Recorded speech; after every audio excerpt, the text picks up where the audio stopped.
persilahkan kepada Mas Budi dan Ibu Belianti untuk menyampaikan kebenaran firman Tuhan. Waktu dan tempat kami persilahkan.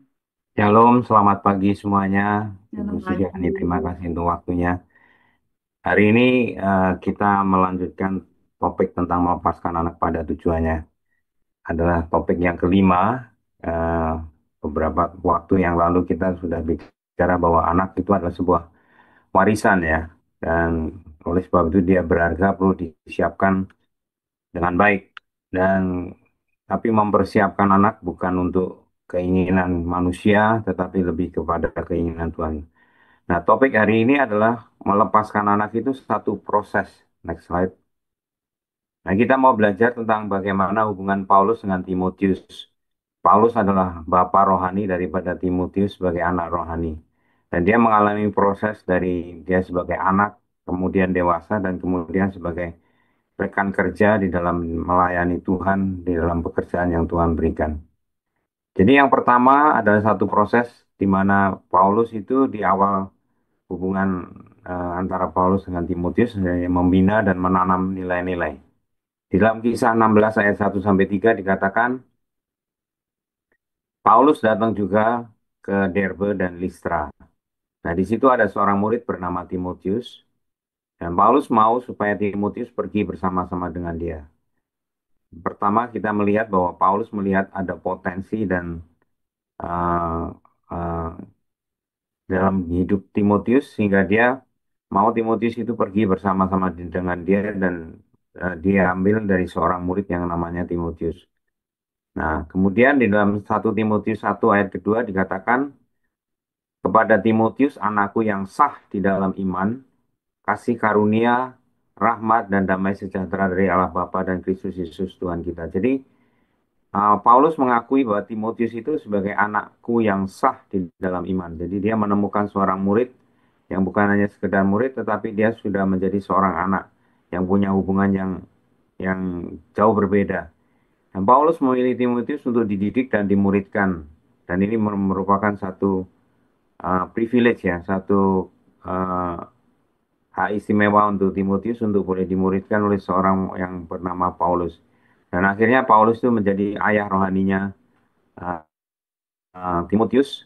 Ini menjadi sesuatu yang luar biasa. Jadi hubungan mereka bukan hanya sebagai rekan pelayanan atau sebagai jemaat dan pemimpin jemaat, tetapi lebih kepada sebagai ayah rohani dengan anak rohani. Ini yang pertama, jadi yang dikatakan bahwa ada pembinaan dan menanamkan nilai-nilai. Nah, yang kedua, hubungan mereka berkelanjutan bukan hanya menjadi satu pribadi yang memiliki hubungan dibina dan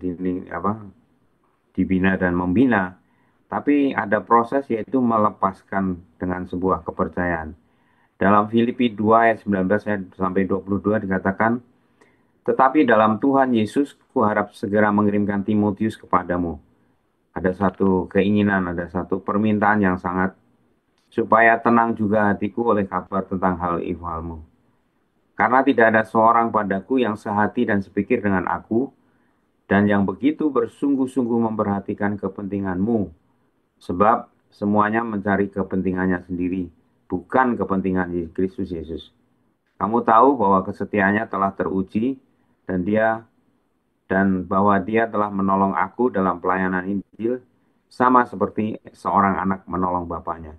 Jadi proses seorang anak dengan bapak itu ada proses kepercayaan. Karena di sini dibilang bahwa tidak ada seorang yang sehati sepikir dengan aku yang begitu bersungguh-sungguh memperhatikan kepentinganmu, bukan kepentinganku tapi kepentinganmu, kepentingan jemaat yang ada di kota Filipi yang mengalami banyak aniaya. Dan ternyata kesetiaan Timotius itu diuji oleh banyak banyak hal dan banyak persoalan dan dia menjadi sahabat seorang yang menolong seperti seorang anak yang menolong bapaknya. Jadi luar biasa. Jadi apa yang sudah dilakukan oleh Paulus kepada Timotius memuridkan dan kemudian memilih daripada Timotius untuk menjadi anak rohaninya itu sudah mulai berbuah. Jadi kemudian Paulus memberikan tanggung jawab yang besar kepada Timotius Karena dia bisa dipercaya, kepercayaan sudah diuji, dia orang yang setia, dia tidak punya motivasi selain dia melayani untuk kepentingan jemaat. Dan Timotius bukan hanya anak rohani, tetapi akhirnya dia menjadi rekan sekerja yang setia dan bisa diandalkan. Ini sangat luar biasa. Jadi kita percaya bahwa ketika kita juga memuridkan anak-anak kita, satu hari mereka itu akan teruji kesetiaannya dan bahkan dia satu hari dia akan menjadi seorang anak yang bisa menolong bapaknya menggenapi panggilan Tuhan. Tapi bukan hanya sampai di situ, di dalam hal berikutnya, di dalam 2 Timotius 4 ayat 9 sampai 12, next slide. Dia menjadi sahabat seperjuangan dan penerus pelayanan. Jadi bukan hanya sebagai seorang anak yang menolong bapaknya, tapi dia menjadi seorang sahabat seperjuangan dan menjadi penerus pelayanan. Di dalam 2 Timotius 4 ayat 9 sampai 12, berusahalah supaya kamu segera datang kepadaku, karena Demas telah mencintai dunia dan meninggalkan aku. Dia telah berangkat ke Tesalonika. Kreskes telah pergi ke Galatia. Titus telah ke Dalmatia. Hanya Lukas yang tinggal dengan aku. Jemputlah Markus dan bawalah dia kemari, karena pelayanannya penting bagiku. Tikikus telah kukirim ke Efesus. Jadi akhirnya hubungan Paulus dengan Timotius ini adalah sebagai seorang sahabat seperjuangan di dalam pelayanan, bahkan nanti menjadi penerus pelayanan yang sudah dirintis oleh Paulus. Dikatakan supaya segera datang, ada satu kebutuhan yang mendesak. Kenapa? Karena Paulus ditinggal oleh orang-orang yang dekat yang menjadi rekan pelayanan sebelumnya. Karena Demas telah mencintai dunia dan meninggalkan Paulus. Dia mau jalan sendiri.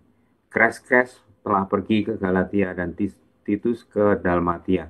Jadi masing-masing teman pelayanan daripada Paulus ini meninggalkan satu-satu. Mungkin mereka mau jalan sendiri ya. Hanya Lukas yang tinggal dengan aku dan dia merasa kewalahan dan bahkan diminta untuk menjemput Markus yang pernah juga konflik dengan Paulus dan akhirnya rekonsiliasi dibawa kemari untuk menjadi teman pelayanan yang penting bagi Paulus juga. Jadi di akhir hidupnya Paulus memanggil Timotius karena dia adalah sahabat yang terdekat yang bisa dipercaya untuk hadir di masa-masa yang sulit. Saya percaya kita sebagai orang tua pun satu hari nanti juga menjadikan anak-anak kita itu sahabat terdekat yang bisa dipercaya untuk hadir di masa sulit. Nah, ini bukan lagi hubungan guru dengan murid, tetapi bicara tentang friend for life sebagai sahabat seumur hidup. Nah, Paulus mewariskan pelayanan dan visinya kepada Timotius dan Timotius menangkap sehingga dia bukan lagi hubungan sebagai guru dan murid, bukan lagi sebagai anak dan ayah bapak rohani, tetapi sebagai sahabat seperjuangan dan penerus pelayanan. Apa yang kita bisa pelajari darinya? Next slide. Di awal, Paulus dan hubungan Paulus dan Timotius adalah sebagai anak rohani dan dibimbing dan dididik. Nah, sebagai orang tua, kita mendidik dengan kasih dan disiplin. Nah, kasih dan disiplin ini perlu seimbang dan terus-menerus di awal ketika anak-anak itu masih bersama-sama dengan kita, terutama ketika anak masih kecil ya, masih dalam artinya usia SD, SMP, bahkan SMA, kita perlu mendidik dengan kasih dan disiplin. Nah, masa-masa pertumbuhan adalah ketika Paulus memberikan tanggung jawab dan itu diuji kesetiaannya. Karena banyak orang yang ketika dikasih kesempatan, dia tidak setia. Bahkan dia meninggalkan pelayanannya atau dia jalan sendiri dan tidak mau dengar lagi dengan apa yang disampaikan oleh Bapak rohaninya. Nah, di sini di dalam parenting kita perlu memberi kepercayaan dan tanggung jawab. Nah, kepercayaan dan tanggung jawab ini perlu seimbang. Kepercayaan diberikan, tanggung jawab makin bertambah, tanggung jawab makin bertambah, kepercayaan makin meningkat, dan seterusnya. Kalau diberikan kepercayaan, tanggung jawabnya tidak meningkat, makin lama akan tidak dipercaya. Ini adalah satu proses di dalam kita membangun satu hubungan yang sehat di dalam proses parenting. Nah, setelah itu melepas dan menjadi sahabat. Nah, ini kita melepaskan anak pada tujuannya, dan Paulus pun juga melakukannya kepada Timotius menjadi sahabat dan penerus pelayanan. Nah, kita sebagai orang tua yang mendidik anak-anak kita menjadi friend for life, sahabat seumur hidup, dan terus menjadi mentor yang bukan lagi menjadi hubungan atas dan bawah, tetapi sebagai sahabat yang terus melayani. Next slide. Kita akan belajar, kita review sebentar ya, bagaimana prinsip-prinsip melepaskan anak. Ya, ini sudah yang kali kelima ya selama 2 bulan ini. Nah, pertama, bagaimana kita mau melepaskan anak? Ya, kita mau membangun model keluarga yang interdependen.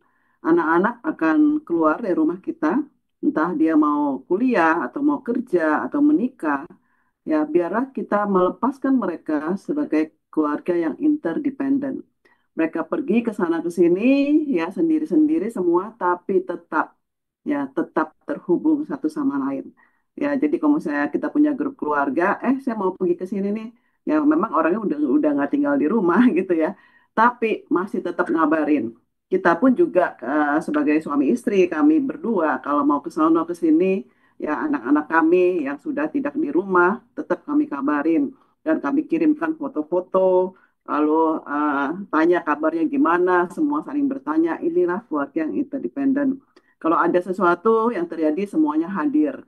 Ya, kemudian ada waktu-waktu yang kita set bersama-sama, mungkin setahun, at least 1 kali, ya, kita bisa kumpul bareng, ya libur di mana kayak di tengah atau gimana, ya kalau ada yang di wisuda atau ada yang mengalami sesuatu musibah bahkan, ya kita semua hadir gitu. Nah, lalu Christ Center Parenting. Ya, dalam melepaskan anak, ya kita perlu untuk membangun sejak mereka kecil.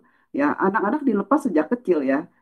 Tidur di kamar sendiri, lalu bisa bisa sekolah dari 3 jam di playgroup sampai sampai 8 jam ketika mereka SMA. Ya, itu dilepas sedikit-sedikit sebenarnya. Dan kita membangun Christ Center Parenting, di mana semua orang ya baik kami sebagai orang tua maupun anak-anak ya melihat bahwa Kristus adalah pusat di tengah keluarga ini ya sehingga tidak ada yang bilang saya duluan tapi apakah ini sesuai dengan apa yang menjadi firman Tuhan. Christ center ya, bukan child center, bukan me center, tapi Christ center. Lalu dalam melepaskan anak, Allah sebagai sumber, setiap orang tahu bahwa kalau dia bisa makan, kalau dia bisa sembuh sehat, kalau dia bisa kuliah, kalau dia bisa pergi ke sana ke sini, Tuhan yang memberkati.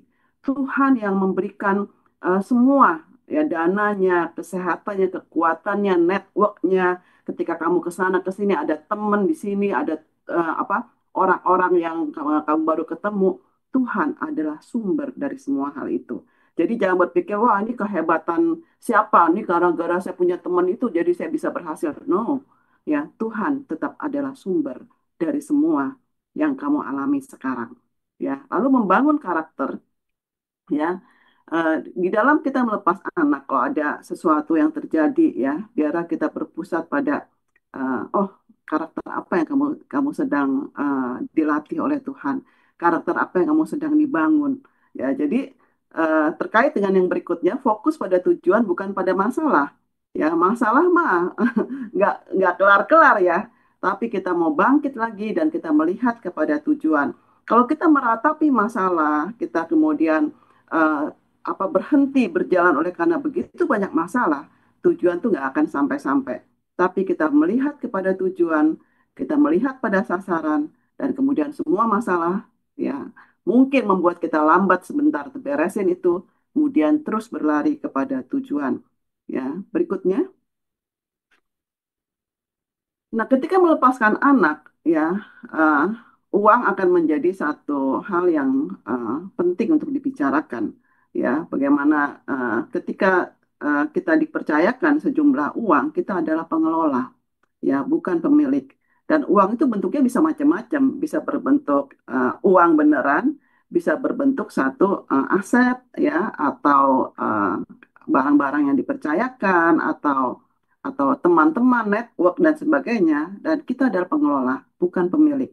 Bagikan itu, sharingkan, pakai itu sesuai dengan penuh tanggung jawab, sesuai dengan apa yang Tuhan inginkan. Ya, jadi bukan untuk kepuasan sendiri. Ya. Nah, kemudian kita perlu membangun nilai keluarga. Ini saya kira yang terakhir kita sudah bicarakan tentang hal ini. bagaimana keluarga ilahi yang dibangun. Kalau misalnya dari kecil kita sudah membicarakan tentang Tuhan, hal-hal kecil-kecil yang kita sadari bahwa ada Tuhan di situ. Kita melihat ke belakang ada jejak-jejak kaki Tuhan. Dan kita melihat ke depan ada tangan Tuhan yang menuntun kita.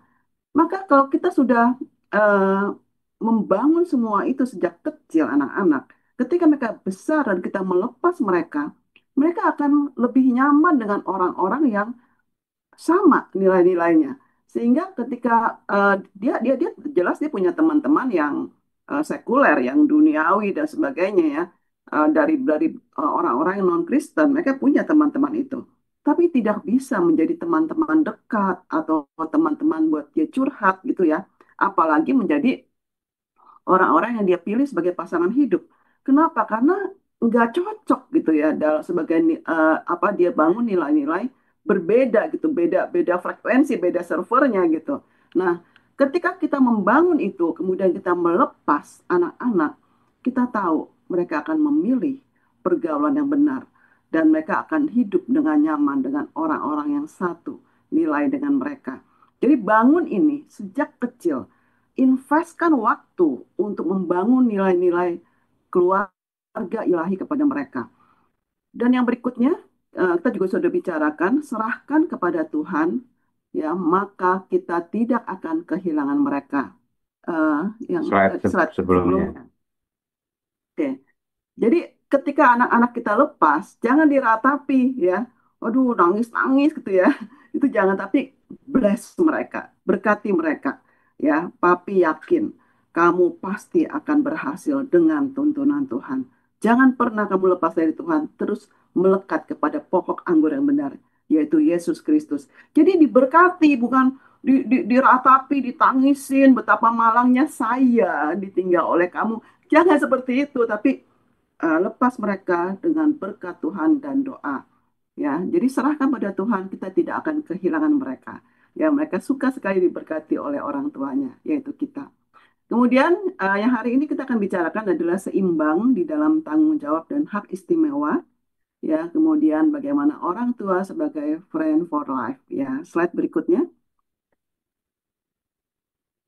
Oke, eh, untuk tanggung jawab dan hak istimewa, ya, hak itu apa sih artinya? Hak itu adalah sesuatu yang diyakini bahwa seseorang layak untuk menerima. Ya, misalnya dia punya eh, apa? Bisa istirahat di rumahnya, punya ranjang, ya. Kadang-kadang nggak punya kamar sendiri, memang harus sharing kamarnya. Tapi kadang-kadang ada yang punya kamar sendiri, dia punya baju-baju, dia punya, ya, pokoknya. eh, dia layak lah untuk menerima gitu karena dia seorang anak ya. Kemudian hak istimewa itu apa? Sebuah pemberian istimewa karena sudah membuktikan dia mampu bertanggung jawab. Jadi ketika kita punya anak, kita kasih dia ranjang, kita kasih dia baju, kita kasih dia makan, apa dan sebagainya. Tapi ketika dia kemudian bisa merawat ya barang-barang yang dipercayakan kepada dia, maka kita lihat, oh ternyata anaknya bisa dipercaya. Barangnya dulu sering hilang, sekarang dia udah jarang hilang, juga nggak rusak, ya juga dipelihara, dirapihi dengan baik, kamarnya, lemari, bajunya semua. Maka dia akan menerima hak istimewa. Kita kasih dia kepercayaan lebih lagi, beliin dia baju yang lebih baik, kasih dia apa kesempatan untuk dia dekor kamarnya sendiri dan sebagainya karena memang dia bisa untuk dikasih kepercayaan, dikasih tanggung jawab. Ketika anak bertumbuh dewasa, orang tua bisa memberi kesempatan untuk anak mengambil lebih banyak keputusan dan dia dapat diberikan lebih banyak hak istimewa. Ya, ini kalau tren yang sekarang ya, kalau misalnya anak-anak kerja nih, anak-anak kami kan sudah pada dewasa muda ya, tapi itu kan ada ceritanya dari kecil. Ya, kenapa sekarang seperti itu gitu. Ya, kami merenungkan ya, apa yang kami lakukan sehingga ketika dewasa dia bisa dilepas dan bisa bertanggung jawab dan hidupnya berguna gitu loh. Nah, misalnya seperti ini. eh Ketika anak kami yang kecil ya, dia tinggal sendirian ya di rumah karena kakak-kakaknya udah pada kuliah ya, ada yang udah pada kerja dan sekarang dia punya kamar sendiri. Oleh karena kakaknya udah pada udah nggak tinggal di kamar dia itu. Kemudian kami bilang gitu, namanya Gaby ya, Gap, ini kamar sekarang kan kamu doang gitu, ya kamu rapihin ya gitu kan. Dia sudah kami biasakan, kalau bangun tidur dirapihin ranjangnya. Ada kalanya dia bangun, ya waduh udah telat, akhirnya ditinggal aja gitu ya. Ya biasanya papinya foto ya. Ini kok kamarnya berantakan lalu di-send gitu kan dia. Ya terus dia, aduh sorry sorry gitu ya, tadi itu telat banget gitu ya gitu. Oke nggak apa-apa, cuman ingetin aja. Lalu pulang dia buru-buru beresin gitu. Dan ini terus ya apa dibangun sehingga ketika dia sudah besar dan dia sudah punya kamar sendiri, kamarnya rapi. Dibuka lemarinya juga rapi gitu ya. Baju-baju yang sudah digosok ditaruh di ranjangnya kemudian dirapikan ke dalam lemari dia. Nah, kemudian satu satu hari dia bilang gitu, eh, "Pap, boleh gak aku ganti warna untuk kamar aku?" Ya, oh, kenapa? Ya, dulu kan ini kamarnya warnanya ini gitu, warnanya kalau nggak salah pink atau apa gitu ya. Dia rasa trennya sekarang putih gitu, dia mau warna putih. Ya, oke, nanti bilang sama mami ya, katanya papinya setuju.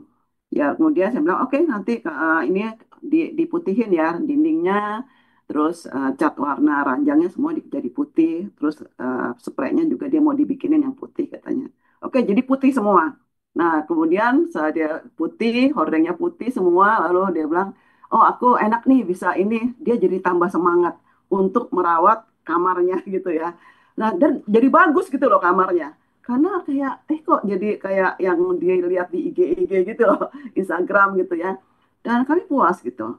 Dia mengalami sesuatu reward secara intrinsik dari dalam. Ih, bagus ya. Ya, kemudian dia request sesuatu diganti ini, bagus ya, kami juga puas. Bagus nih Cap, ya, terus dia kasih lukisan apa segala macam. Kemudian dia mau lebih lagi, ya, membuat sesuatu yang lebih baik lagi, dan dia menunjukkan tanggung jawab, ya, sehingga dia mendapatkan hak istimewa di dalam bidang-bidang yang dia bisa dipercaya. Ketika dia pergi kuliah, ya kami ngelihat gitu apa eh, kamar kos dia kan berdua sama temennya itu juga rapih gitu, dia kasih lihat gitu fotonya. Jadi anak perlu tahu bahwa hak istimewa selalu berhubungan dengan tanggung jawab. Jadi berikan satu kepercayaan, ada prosesnya, ada jatuhnya, ada gagalnya segala macam, nggak apa-apa ya. Tapi dia tahu bahwa ketika dia menyelesaikan sesuatu, dia merasa puas. Ya, bukan sesuatu yang harus ada kadonya atau apa, ada duitnya enggak. Ya, tapi dia puas oleh karena dia sudah mengerjakan bagian dia. Anak-anak zaman sekarang kadang-kadang self reward dulu. Ya, wah, belum juga gajian nih pekerja. Ya, udah self reward, makan, udah di mall, apa udah kayak orang kaya aja gitu ya. Bukannya bawa makanan dari rumah, tapi udah langsung makan di mall, apa-apa snack, high tea lagi ya di mall segala macam. Ya akhirnya belum gajian udah utang ya sama kasbon sama orang tua gitu ya. Nah ini buat saya pas saya dengar gitu, hah? Ya dia belum gajian ya. Belum sih katanya. Ini self rewardnya kebanyakan ya. Belum melakukan tanggung jawab, sudah self reward. Seharusnya tanggung jawabnya ya dikerjakan dulu, kemudian dapat gaji berapa bulan baru dia mulai berpikir, oh boleh kali sekali-sekali seminggu berapa kali aku makan di mall gitu kan. Pakai uang dari tabungan aku, jadi selebihnya dia mungkin masih levelnya bawa langsung dari rumah gitu ya. Jadi kita kita membangun itu sebenarnya dari anak-anak kecil sehingga ketika besar kita rilis mereka, mereka tahu kapan tanggung jawab dan kapan hak istimewa. Slide berikutnya. Nah, ini yang terakhir, friends for life, ya, menjadi sahabat seumur hidup. Tidak ada kasih yang lebih besar daripada kasih seorang yang memberikan nyawanya untuk sahabat-sahabatnya. Jadi menjadi orang tua itu adalah satu pemberian, ya, tapi menjadi sahabat itu adalah satu kerja keras, ya, dibangun dari sejak anak-anak masih di rumah kita. Memang ketika anak-anak masih kecil tidak menjadikan mereka sebagai friend, ya, tapi kita benar-benar orang tua. Kadang-kadang waktu anak-anak masih kecil banget kita top down, karena mami udah bilang begitu. Jadi kamu kerjakan aja, ya, anak-anak di bawah 3 tahun, ya, ya tapi mami udah bilang begini, udah begini, nggak boleh permen pokoknya. Ya, papi udah bilang kamu kerjain ini, kamu kerjain. Jadi satu arah aja udah. Ya, itu bukan teman. Waktu anak-anak masih kecil, kita orang tua melindungi mereka, mengajar mereka, ya, dan benar-benar kita mengarahkan benar-benar. Ya, perintah ini itu kamu harus taat.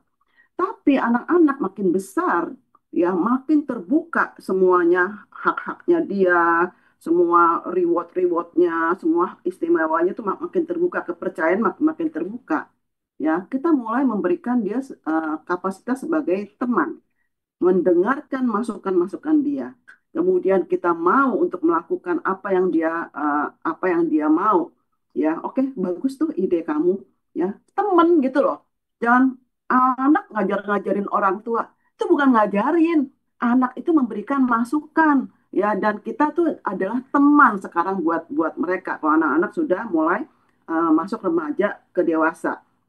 Ya, kita hargai ide-idenya, kita hormati, kemudian kita mau untuk melakukan dan kita puji, bagus tuh ide kamu, sehingga dia jadi makin apa percaya diri, ya, dia makin diberi kepercayaan dan makin membuktikan bahwa saya adalah orang yang bisa dipercaya, sama seperti Timotius tadi.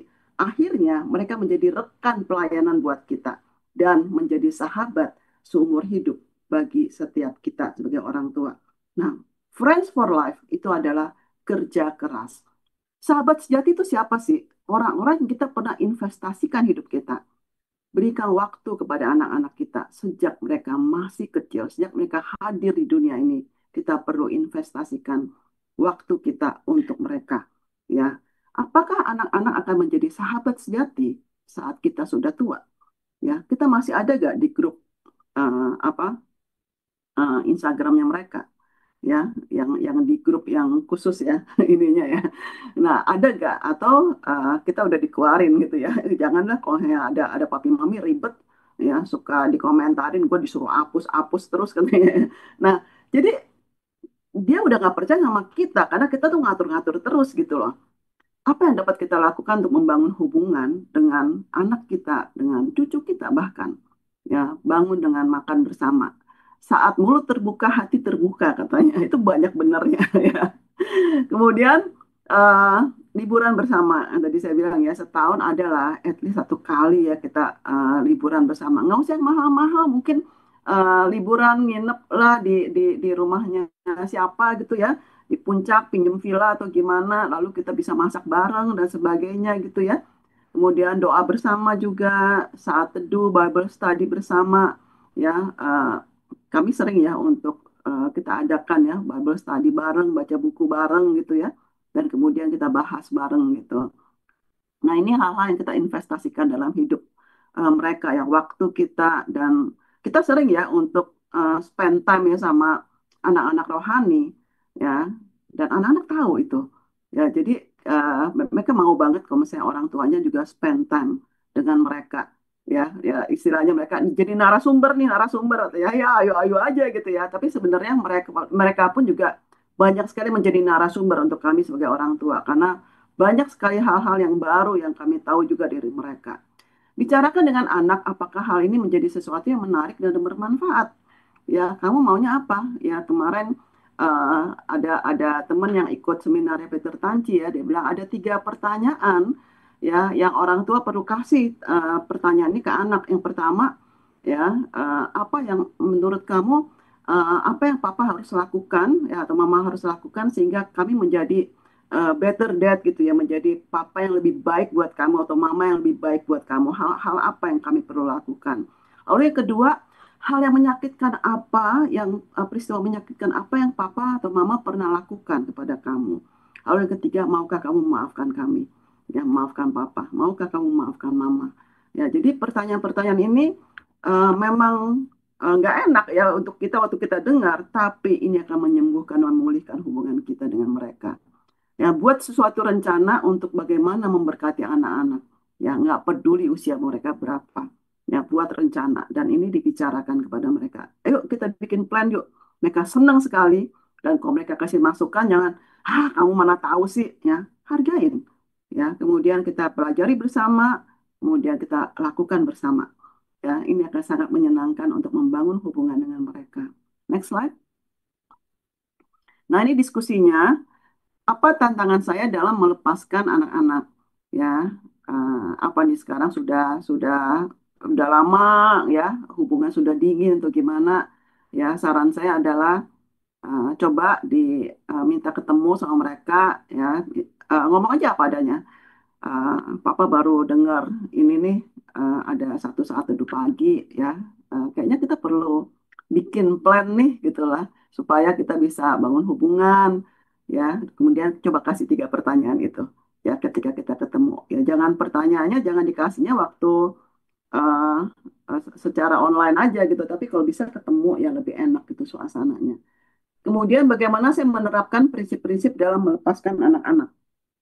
Ya, yang tadi prinsip-prinsip yang tadi itu, yang ada 10 ya. Kemudian apa yang akan saya lakukan agar bisa mendidik anak-anak berpusatkan kepada Kristus.